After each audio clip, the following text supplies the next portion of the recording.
Qu'est-ce que je vous avais dit? Non mais qu'est-ce que je vous avais dit? Bon, je sais, je vous dis plein de trucs, mais quand même quoi, s'il y a bien un domaine où on peut pas me la mettre à l'envers, c'est bien sur les motivations des gens, c'est bien sur les stratégies business des gens. Alors je veux bien qu'on me dise, oui, les dividendes, c'est pas optimum, il faut faire blablabla, blablabla, blablabla. Arrêtez de me donner des leçons, quand je dis quelque chose, en général, c'est de la bombe de bête de balle, les mecs. Voilà. Alors ceci étant posé, non, à quoi je fais référence? À quoi? Non, en fait, je suis content les mecs. Voilà, je suis content les mecs parce que je vais bientôt partir pour un super voyage et je vous tiendrai au courant de tout ce que je vais faire pendant ce voyage sur cette chaîne de Business and News.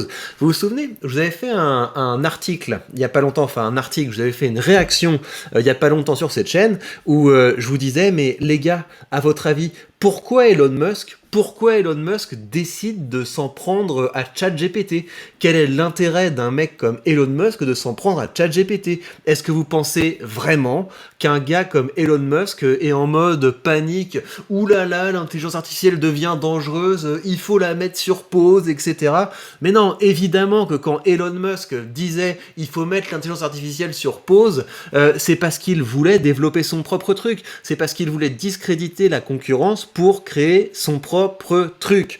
Bon, voilà, on va lire cet article, mais voilà, vous retournerez dans les vidéos précédentes. Je crois que même j'ai mis un titre assez marrant du type Il a fait prout, où je vous montre pourquoi Elon Musk fait une tribune dans un journal. C'est parce qu'il veut développer sa propre intelligence artificielle. Donc on met le projet des concurrents sur pause, et bim, à fond dans mon propre projet.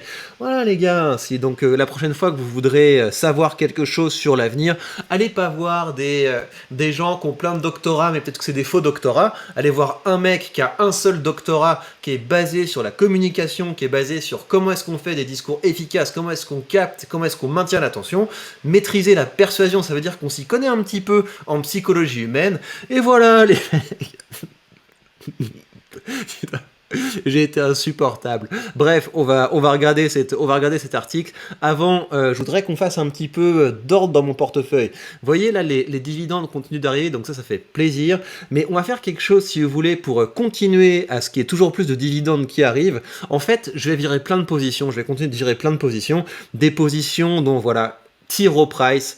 Je suis désolé T. Rowe Price, je dois malheureusement prendre mes pertes sur T. Rowe Price, parce que voilà, évidemment que T. Rowe Price va sûrement un petit peu remonter, mais est-ce que ça va remonter tellement que ça? Voilà, une entreprise comme ça qui fait un petit peu comme BlackRock, mais avec plus de frais et sans doute des performances moins bonnes, parce que la gestion active, malheureusement, est souvent moins efficace que la gestion passive. Donc, bah, T. Rowe Price, voilà. Merci, je m'en veux beaucoup en fait de pas avoir vendu T. Rowe Price quand ça a tapé les plus hauts, mais voilà, je pouvais pas, j'étais tout jeune, je commençais à investir, j'avais jamais capté que ça pouvait être une bonne idée parfois quand on est une entreprise qui surperforme, bah, d'être capable d'en sortir pour réallouer l'argent ailleurs. Il y a une différence, hein, si vous voulez, entre vendre et se mettre en cash, et puis vendre et mettre son argent là où on pense que ça peut être mieux utilisé, et voilà, j'aurais dû faire ça sur T. Rowe Price, parce que regardez où on est allé.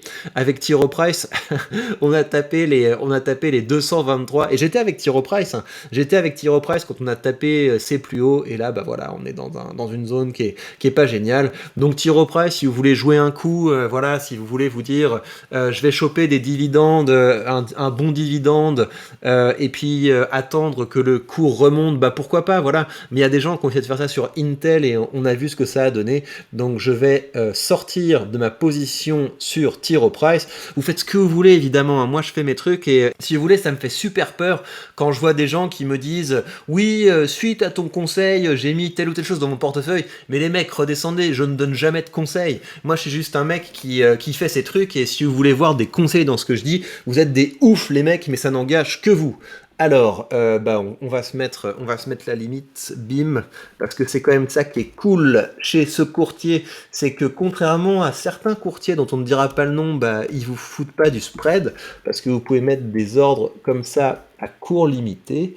Donc, bah voilà, on va valider l'ordre. Euh, je crois que c'est ça, hein. Ouais, on n'a pas fait de bêtises. Et on va continuer à faire un petit peu le ménage dans ce portefeuille. Alors, qu'est-ce qui va sauter? Eh bien, ce qui va sauter, c'est également Archer Daniels Midland. C'est une entreprise sur laquelle j'ai fait une très belle plus-value, mais voilà, j'ai plus la place pour des boîtes comme ça dans mon portefeuille.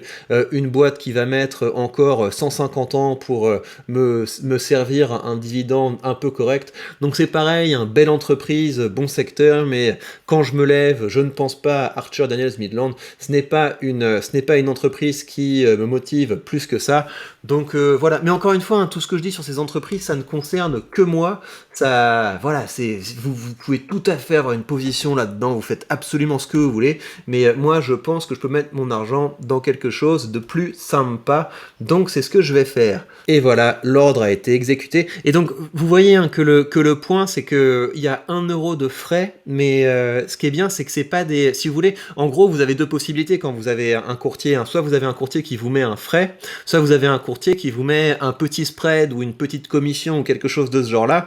Et quand vous passez des ordres, je pense que honnêtement, 1 € de frais, quand vous passez des ordres au-dessus de 300, 400, etc., c'est absolument $1. Voilà, il faut vous représenter, quand vous passez 100, c'est 1%, quand vous passez 200, c'est 0,5, quand vous passez 300, c'est 0,3, je crois, je dis pas de bêtises, etc. Donc là, quand on passe des ordres comme ça, c'est un tout petit, c'est une toute petite partie, et c'est beaucoup mieux d'avoir des petits frais comme ça que de vous manger des pourcentages. Alors, on continue, Comcast, et oui, Comcast, grosse erreur aussi de ma part, erreur d'appréciation. Donc une entreprise, voilà, c'est pas mal Comcast, mais vous voyez, Comcast, c'est un producteur de films, ils ont aussi les parcs d'attractions, je crois qu'ils ont une partie ou peut-être tout le parc d'attractions qui s'appelle Universal Studios, mais enfin voilà, je pense que quand on a Microsoft, on est aussi un petit peu exposé à l'industrie culturelle avec les jeux vidéo, ce genre de choses, et bah c'est pas une entreprise, enfin voilà, quand vous regardez la concurrence qu'il y a dans ce domaine, Disney, Netflix,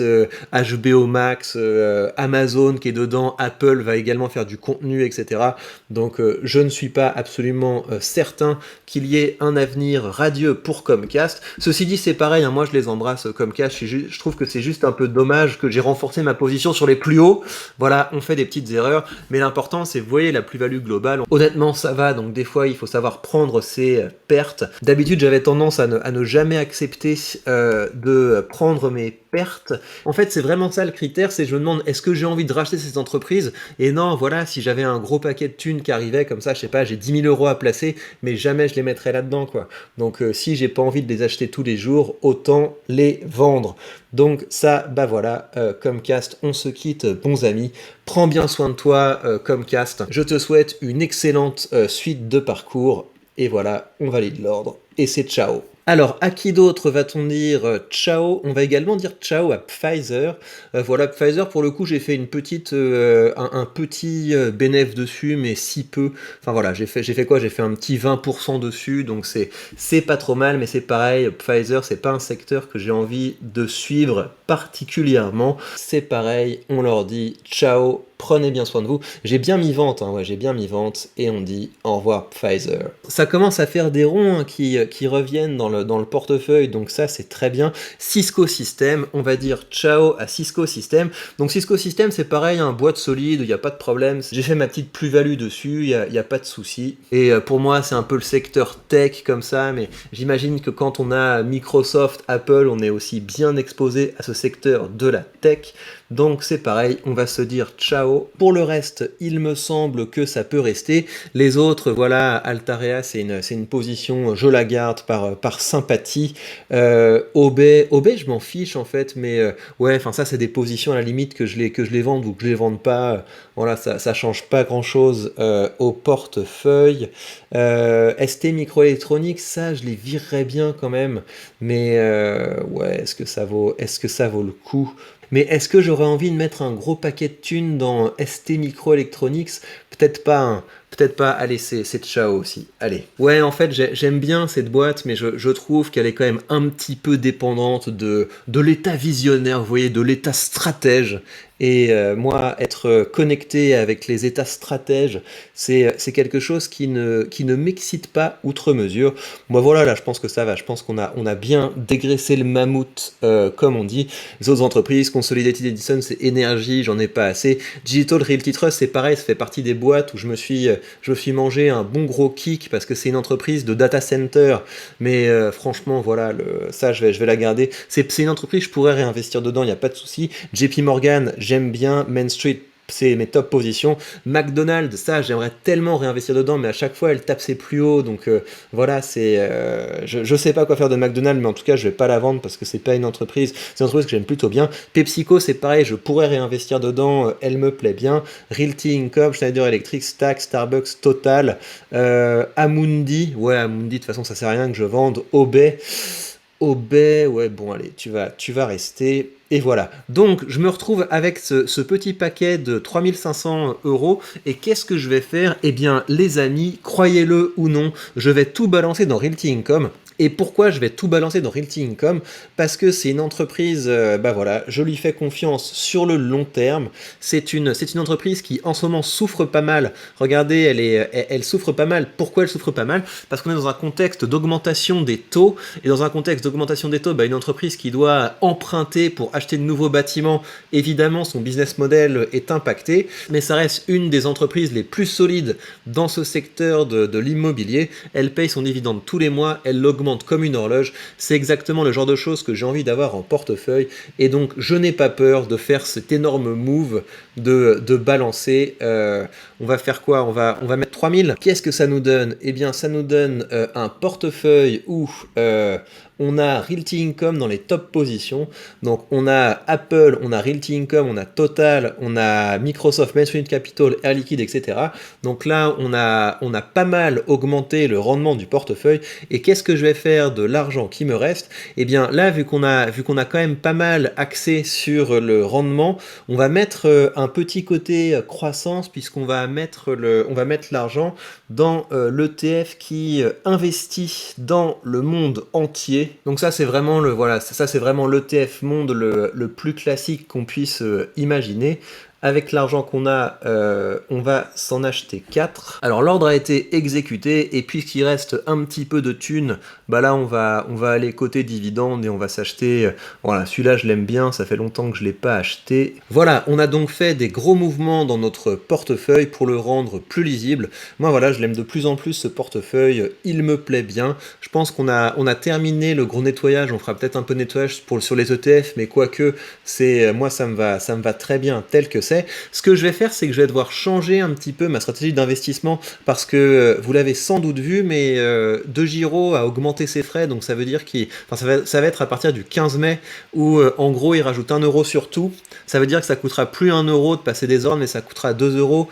Et pour les ETF qui étaient jusqu'alors sans frais, bah, ils ont rajouté des frais de 1 euro. Donc ce que ça veut dire, c'est que je vais laisser s'accumuler les dividendes sur mon compte et je vais également faire des virements régulièrement sur mon compte et je passerai un ordre par mois et cet ordre je le passerai soit dans une de mes top positions, soit dans un de mes ETF et donc voilà, comme ça j'investirai de façon moins régulière avec des plus gros montants et ça m'ira très bien comme ça. De façon générale, en fait, je suis autant pour le cas de Bucks, ça m'avait un petit peu secoué quand ils avaient modifié leurs frais, surtout quand ils avaient introduit des frais mensuels et ça pour moi ça va pas parce que l'objectif c'est qu'au bout d'un moment, voilà, ce portefeuille il me verse les dividendes, j'y touche plus, je récolte les dividendes et donc moi cette stratégie est incompatible avec même un petit frais qu'on prendrait sur base mensuelle, c'est quelque chose, je veux pas en entendre parler. Si je passe des ordres à 1000 euros, 1 ou 2 euros, c'est pas ça qui va changer ma performance globale. Surtout que quand on passe des gros montants, c'est beaucoup plus intéressant d'avoir un petit frais que de se manger des spreads, des frais cachés, ce genre de choses. Mais voilà, évidemment que je préfère ne pas payer de frais,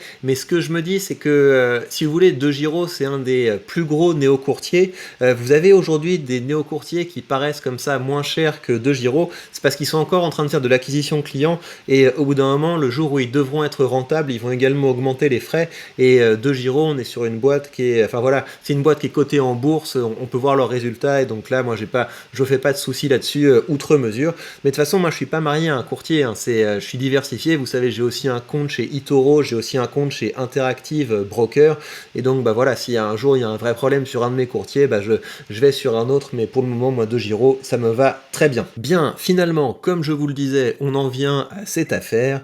Elon Musk crée une nouvelle startup d'intelligence artificielle, ça s'appelle xAI, c'est basé dans le Nevada et ça doit rivaliser avec OpenAI et DeepMind. Donc voilà, tous les gens qui me disaient oui, mais comment est-ce que tu penses qu'Elon Musk voudrait être concurrent de OpenAI, c'est lui qui l'a financé, machin truc, etc. Écoutez-moi les gars, vraiment en termes de stratégie business, on me la fait pas, voilà. Le milliardaire Elon Musk a fondé une nouvelle entreprise spécialiste dans l'intelligence artificielle. Dans un article publié le 14 avril par le Financial Times, ça doit rivaliser, blablabla, programme d'IA génératif capable d'interagir avec les humains et de produire toutes sortes de textes sur demande.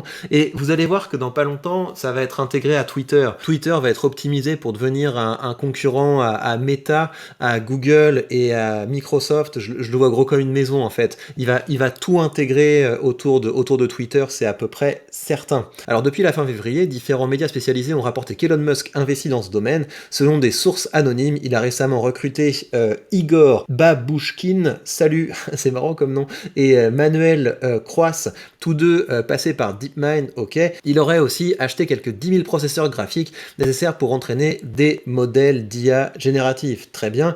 Un empire sous le signe d'X. Bah voilà, c'est ce que je disais. L'entrepreneur a pourtant signé le mois dernier un appel à faire une pause dans la recherche sur les IA de dernière génération. Les centaines de signataires évoquent différents risques liés à cette technologie et s'interrogent en ces termes. Est-il souhaitable de développer des esprits non humains qui pourraient au final nous dépasser en nombre, en intelligence et nous remplacer? Elon Musk a cofondé, tac tac tac. Il estimait notamment dans un tweet qu'elle entraînait l'IA à être woke, c'est-à-dire à mentir. C'est marrant.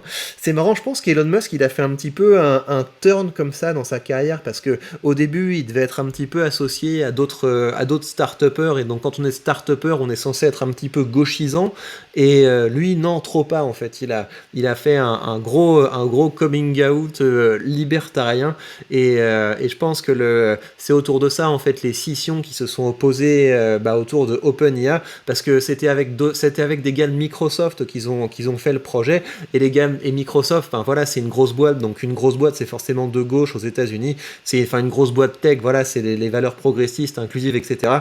Et je pense que ça a fait un peu une scission avec Elon Musk autour de ça, et il doit y avoir au fond, outre la stratégie business, des rivalités autour de ça. Le document officiel d'enregistrement de xAI mentionne un seul directeur, Elon Musk, et un secrétaire, Jared Birchall, ex-banquier de Morgan Stanley, qui gère la fortune du multimilliardaire selon le FT.